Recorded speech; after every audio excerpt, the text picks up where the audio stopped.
عازمین حج اور عمرہ زائرین احرام کہاں سے باندھیں، میقات کہاں کہاں واقع ہیں؟ یہ وہ سوال ہے جو سعودی عرب حج اور عمرے کے لیے آنے والوں کے ذہن میں ہوتا ہے۔ میقات کو مکہ مکرمہ میں داخلے کے اسلامی دروازے کہا جا سکتا ہے۔ جو لوگ حج یا عمرے کے لیے مسجد الحرام مکہ مکرمہ کی زیارت کا ارادہ رکھتے ہوں، انہیں میقات سے گزرنا پڑتا ہے، یا عمرے پر جانے والوں کے لیے احرام باندھے بغیر گزرنا منع ہے۔ میقات 7 ہیں، ان میں 5 نبی کریم صلی اللہ علیہ وسلم نے متعین کی ہیں، جبکہ 2 کی نشاندہی بعد میں کی گئی۔ سعودی وزارت اسلامی امور نے میقاتوں پر مساجد تعمیر کرا دی ہیں۔ پاکستان اور انڈیا سے بحری راستے سے حج و عمرے کے لیے آنے والوں کی میقات یلملم ہے، تاہم ہوائی سفر کے دوران پاکستان سے سعودی عرب جاتے ہوئے جہاز عموماً قرن المنازل کی میقات سے گزر کر جدہ پہنچتے ہیں۔ اگر پاکستان سے آنے والے زائرین مدینے جائیں تو مدینے سے ذوالحلیفہ میقات سے انہیں گزرنا ہوتا ہے، جو اہل مدینہ کی میقات بھی ہے۔ جو افراد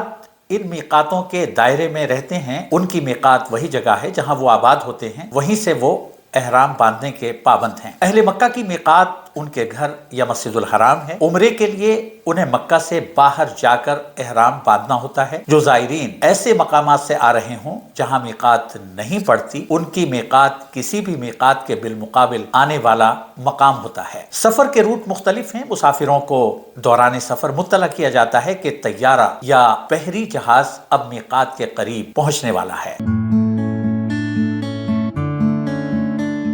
یلملم یہ اہل یمن اور ان لوگوں کی میقات ہے جو اس راستے سے گزرتے ہیں۔ ماضی قریب میں جب بر صغیر کے لوگ سمندر کے راستے حج پر آتے تھے، تب یہ پاکستان، انڈیا، بنگلہ دیش، انڈونیشیا، ملیشیا اور چین کے زائرین کی میقات ہوا کرتی تھی۔ یلملم جدہ کے جنوب میں ایک پہاڑی ہے جس کے پاس سعدیہ نامی ایک بستی ہے۔ یہ مکہ مکرمہ کے جنوب میں واقع ہے۔ ذوالحلیفہ یہ میقات آبار علی کے نام سے معروف ہے۔ یہ اہل مدینہ کی میقات شہر کے وسطی علاقے سے 8 کلومیٹر دور ہے۔ یہ ان عازمین حج و عمرہ کی بھی میقات ہے جو یہاں سے گزرتے ہیں اور مدینہ کے شہری نہیں ہوتے۔ ذوالحلیفہ مکہ مکرمہ سے تقریباً 450 کلومیٹر اور مسجد الحرام سے 433 کلومیٹر دور ہے۔ قرن المنازل نجد، الاحساء، عراق اور خلیج کی عرب ریاستوں سے آنے والوں کی میقات ہے۔ اسے قرن الثالب بھی کہتے ہیں۔ اب یہ السیل الکبیر کے نام سے معروف ہے، جو مکہ مکرمہ اور طائف کے درمیان واقع ہے۔ السیل مکہ مکرمہ سے 75 کلومیٹر دور ہے۔ یہاں سے زیادہ تر داخلی عازمین سفر کرتے ہیں۔ الجحفہ اہل شام و مصر اور مغرب عربی کے تمام علاقوں نیز ان سب لوگوں کی میقات ہے جو اس سے دوسری طرف آباد ہوں۔ یہ میقات جس قریے میں واقع تھی وہ رابغ کے بالمقابل واقع تھا، اب رابغ نے جحفہ کی جگہ لے لی ہے۔ یہی وجہ ہے کہ ترکی، شام، لبنان، اردن اور مصر کے عازمین حج رابغ سے احرام باندھتے ہیں۔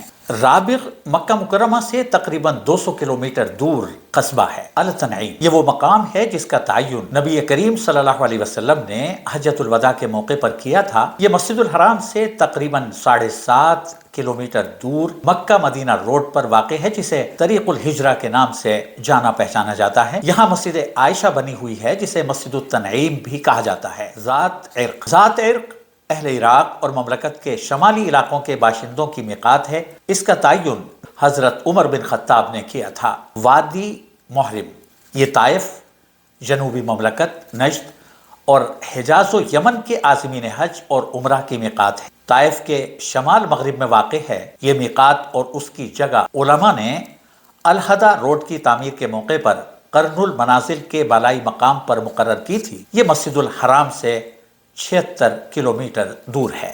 یہ تھا میقاتوں کا تعارف، جہاں سے حج اور عمرہ زائرین احرام باندھتے ہیں اور اپنے سفر حج اور سفر عمرہ کا آغاز کرتے ہیں۔